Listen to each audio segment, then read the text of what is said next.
kepada semua warga diharapkan siaga 1 karena gelombang cukup tinggi.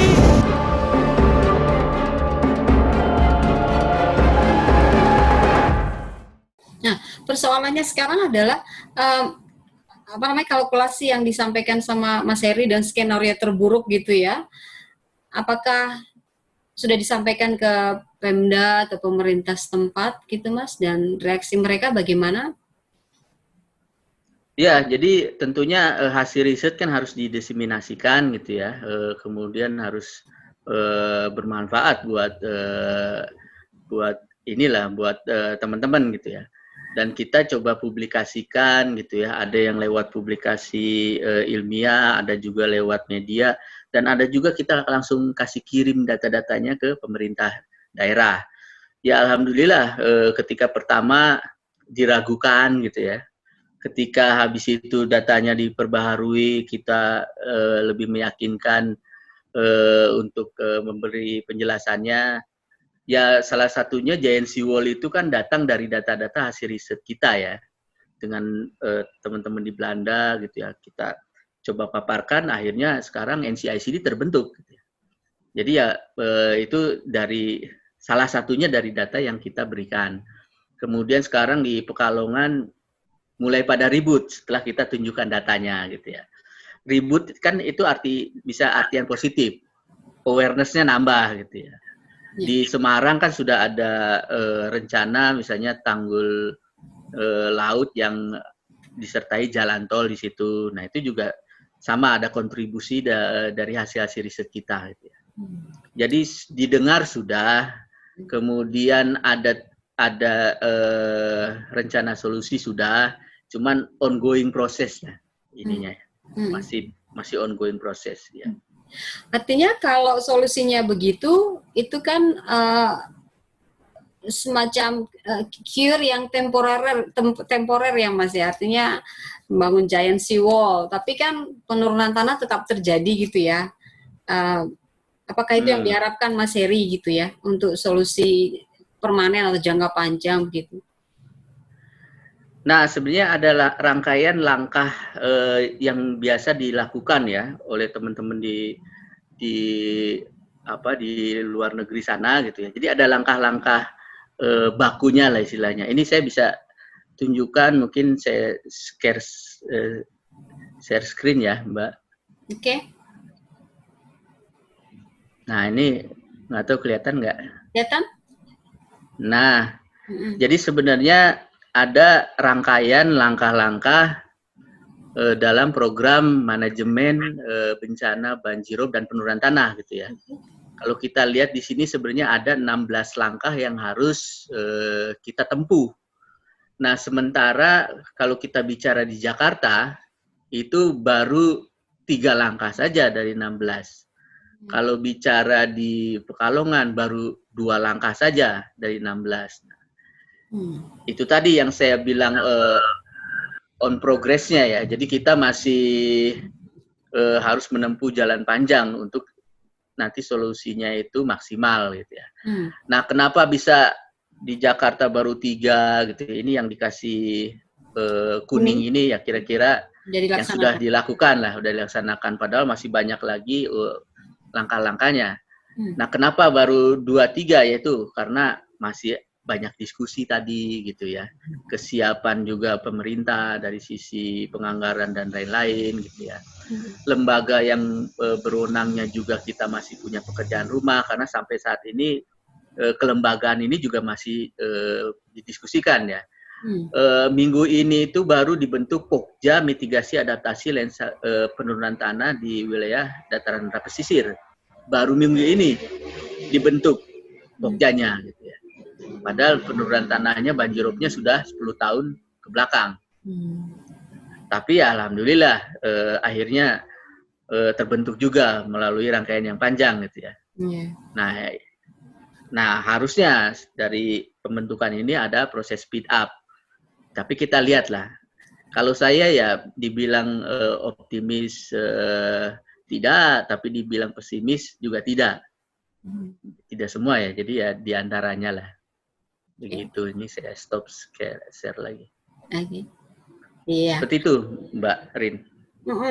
Nah, kalau Perda sendiri, Mas, yang ada di beberapa tempat gitu ya, ada Mas yang terkait dengan ini banjir, mencegah banjirop lebih parah gitu. Artinya mendidik masyarakat juga ya, maksudnya untuk kalau dengan Perda kan berarti kekuatan hukumnya ada sanksi gitu ya, kalau melanggar ada sanksi gitu. Nah, apakah ada ada pencapaian sejauh itu gitu Mas, sehingga muncul Perda untuk mitigasi masyarakat juga untuk mencegah pengerusakan yang lebih parah gitu. Ya, kalau kita bicara peraturan khusus ya, baik di level nasional, provinsi atau kabupaten kota terkait isu penurunan tanah dan banjirop, itu kelihatannya belum ada. Kalau peraturan khusus gitu ya. Tapi ada beberapa peraturan yang bisa dikaitkan gitu ya terhadap masalah ini. Bahkan kalau kita merujuk ke Undang-Undang Kebencanaan ya nomor 24 tahun 2007, sebenarnya banjirop tidak ada di situ sebagai bentuk bencana gitu ya. Nah, tetapi akhirnya ada diskusi antara BNPB dengan pemerintah daerah. Nah, akhirnya seperti di Pekalongan muncul perda bahwa banjirop adalah bencana. Gitu ya. Nah, kemudian ketika urusannya penurunan tanah dengan eksploitasi air tanah, sebenarnya sudah ada regulasi seperti di Jakarta. Ada perda pembatasan bahkan pelarangan pengambilan air tanah. Itu ada gitu ya, pergub ya. Nah, jadi kalau secara sporadis dikait-kaitkan sudah ada, tetapi kalau khusus misalnya peraturan yang mengatur masalah kebencanaan penurunan tanah dan banjirop itu belum ada. Nah, tetapi apakah kita butuh peraturan yang khusus? Apakah cukup dengan peraturan yang sporadis yang bisa dikait-kaitkan kita bisa jalan? Yaitu sebenarnya fine-fine saja gitu ya. Jadi mungkin saja kita tidak perlu peraturan khusus. Asal implementasi dari peraturan yang sudah ada itu bisa diimplementasikan dengan baik dan benar. Tetapi ya apakah sudah diimplementasikan itu pertanyaan lain. Ya.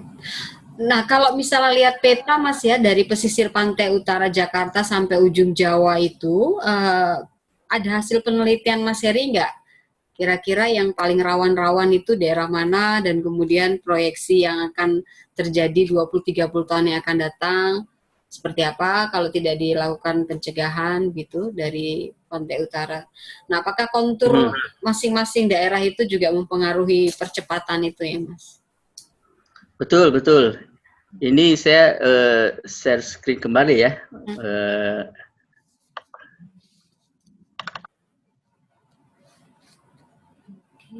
Nah, mungkin saya akan mulai dari sini ya, Mbak. Oke. Nah, dari sini. Jadi kalau kita lihat di pesisir Nusantara atau Indonesia, ini banyak banget sebenarnya yang punya potensi banjirop yang begitu luar biasa dan juga subsiden atau penurunan tanah yang akan menjadikan potensi bencana. Jadi bisa dilihat di pantai timur Sumatera, Pantura, udah pasti, Pantura Jawa, pesisir Kalimantan, sebagian pesisir Sulawesi dan Papua, ini ada. Kalau kita hitung, ini ada 112 wilayah kabupaten kota yang mengalami banjirop penurunan tanah saat ini. Jadi ada 112, lumayan ya. Iya, banyak. Seluruh Indonesia berarti ya Mas Yani ya? Ya, seluruh Indonesia.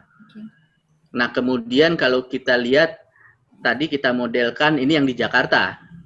Kebetulan kita sudah riset di Jakarta, ada penurunan tanahnya bisa kelihatan, sea level rise-nya kelihatan, kemudian potensi banjirop-nya kelihatan. Nah, itu ada catatannya di paling kanan ya. Oke. Nah, ini bisa dilihat kalau 2020 potensinya sampai 9.000 hektar ya tadi ya, dinilai 8.000, 9.000. Nah, kemudian kalau seandainya di 2035, 2050 ini sudah ada hitung-hitungannya. ini 2050 18.000 hektaran gitu. Potensi Jakarta untuk tenggelam gitu ya. Kemudian, nah ini untuk Pekalongan. Nah, Pekalongan di 2020 sudah sekitar 4.656 hektar yang terdampak banjirop, kemudian bisa meluas. Kita lihat di 2050 itu bisa 193 hektaran yang berpotensi terkena banjirop.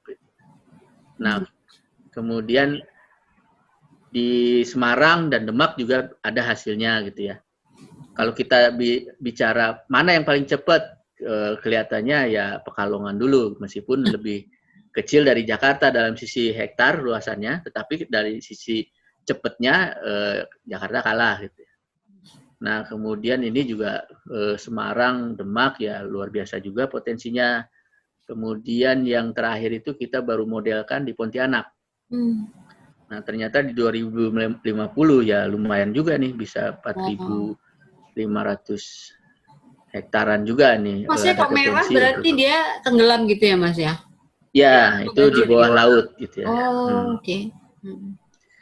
Nah, ini potensi gitu ya. Kalau kita melakukan sesuatu, do something gitu, ya mungkin ini tidak akan terjadi gitu ya.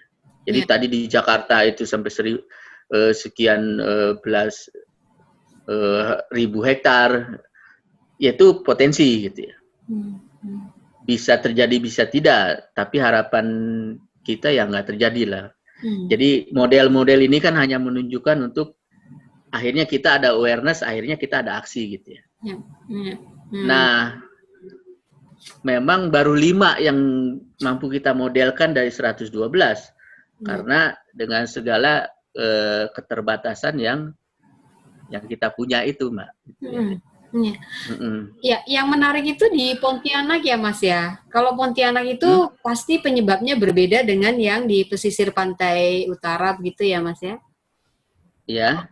Nah, kalau yang di Pontianak itu paling dominan penyebabnya, Mas? Nah, kalau kita melihat apa yang terjadi di pesisir Kalimantan itu erat kaitannya dengan lahan gambut. Jadi tadi ke faktor yang paling buncit tadi itu. Jadi faktor pengeringan lahan gambut, nah, itu menyebabkan penurunan tanah di sana. Gitu ya. Kemudian ada juga pit loss juga. Jadi selain gambut kering ada kompaksi, ada oksidasi, juga ketika kebakaran ada pit loss. Nah, itu yang menyebabkan pesisir Kalimantan itu berpotensi juga untuk tenggelam. Artinya penanganannya pun berbeda kan ya Mas ya. Kalau di Jawa kan overexploit itu ya air tanah gitu ya Mas. Kalau di Kalimantan penduduknya kecil tapi persoalannya berbeda ya. Nah kalau penanganannya apakah lebih mudah begitu di sana, Mas? Ya, kalau penanganannya sama-sama kompleks kelihatannya ya. Jadi memang sedikit berbeda, tapi urusannya nanti ujung-ujungnya sama, ke urusan air gitu ya. Nah, ketika tadi bicara di Kalimantan, pantai timur Sumatera, urusannya dengan pengeringan gambut, pertanyaannya kan kenapa gambut harus dikeringkan, kan itu. Nah, ternyata lahan sawit, hutan tanaman industri itu kan tanaman-tanaman yang tidak bisa terlalu basah gitu ya. Sehingga nanti level air tanahnya itu tidak boleh terlalu tinggi. Nah, di gambut itu, nah supaya sawit itu bisa tumbuh dengan baik, hutan tanaman industri tumbuh dengan baik. Nah, konsekuensinya apa? Kita harus menurunkan muka air tanah supaya sawit itu kering. Tapi akibatnya gambutnya ikut kering. Nah, kalau gambut kering, nanti ada kompaksi, ada oksidasi. Itu yang menyebabkan turun. Nanti kalau setelah turun terus, suatu saat nanti si sawitnya akan basah lagi. Ya kan? Karena turun, muka airnya kan tetap. Nah, supaya tidak mati, tidak terganggu lahan sawitnya, diturunkan lagi muka air tanah. Nah, proses itu selama lahan sawit itu berproduksi 100 tahun, 200 tahun, maka akan terjadi penurunan meskipun nilainya itu hanya di 2 cm, maksimal 4 cm, ya kalikan 100 tahun ya lumayan juga. Ya. Dan urusannya dengan air juga gitu ya. Dan apakah misalnya ketika ya sudah, janganlah diturunkan lagi tuh, jangan dikeringkan gambutnya. Nah, kita juga tidak semudah itu bilang kan.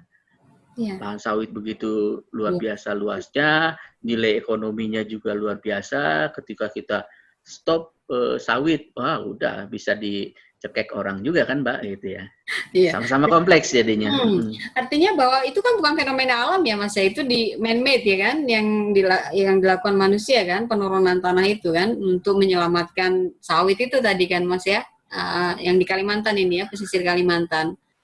Bahwa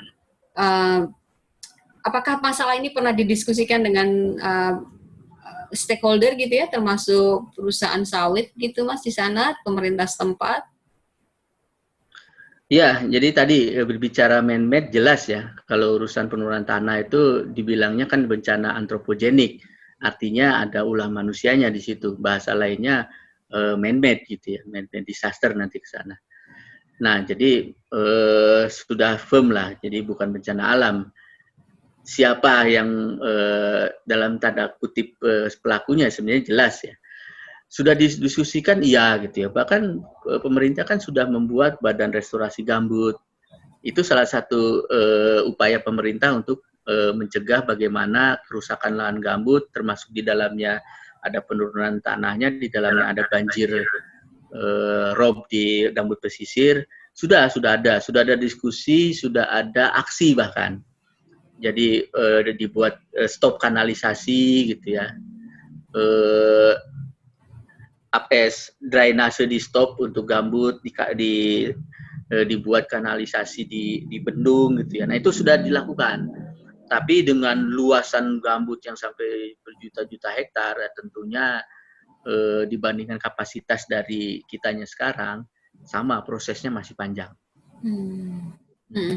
Tapi kalau pengusaha sawit sendiri responnya bagaimana ya, Mas, menanggapi ini? Karena kan ini kemudian berkaitan dengan usaha mereka ya, bisnis gitu ya, bisnis mereka gitu. Ada pembicaraan nggak dengan mereka, Mas? Iya kan, selama izin itu ada gitu ya, ketika nilai ekonomi ada dan itu juga saling menguntungkan, jadi artinya devisa juga buat pemerintah, itu akhirnya juga sama, jadi kayak bulah si malakama gitu ya. Ketika pengusaha juga ya istilahnya ya sudah, sawit berhenti, tapi ya pemerintah juga nanti kerepotan juga. Wah, ini devisa yang luar biasa bagi Indonesia saat ini gitu ya. Jadi ada dilematis. Jadi kalau saya lihat, tolong jangan dilupakan nilai ekonomi, selalu ke situ itu. Tolong carikan solusi yang tidak bertolak belakang dengan value ekonomi gitu. Nah, itu kita juga sebagai peneliti tertantang juga. Wah, bagaimana nih bahwa ini jangan asal ngomong kita, udah itu sawit itu biang keladi, udah nggak usah ada sawit. Tidak semudah itu gitu.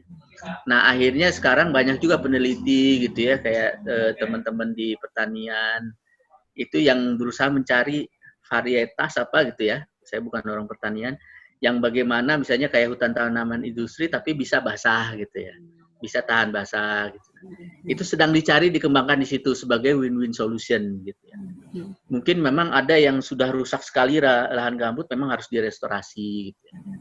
Tapi di satu sisi misalnya, wah ini kita harus membuka lahan gambut untuk pertanian karena urusannya ketahanan pangan gitu ya.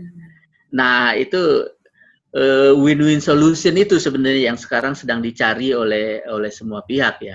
Dan saya bisa setuju lah, memang ya sama aja ketika contohnya COVID, ketika ya sudah kita selesaikan dengan COVID, ekonomi hancur. Nah, harus dicari win-win solution. Nah, akhirnya keluar new normal gitu ya. mirip juga ini analoginya ke situ lah. Kalau pemahamannya Mas Heri sendiri, beberapa skenario buruk itu bisa terjadi kah? Atau masih bisa diselamatkan gitu kota-kota yang dalam skenario Mas Heri tenggelam dalam 20-30 tahun gitu? Ya, kalau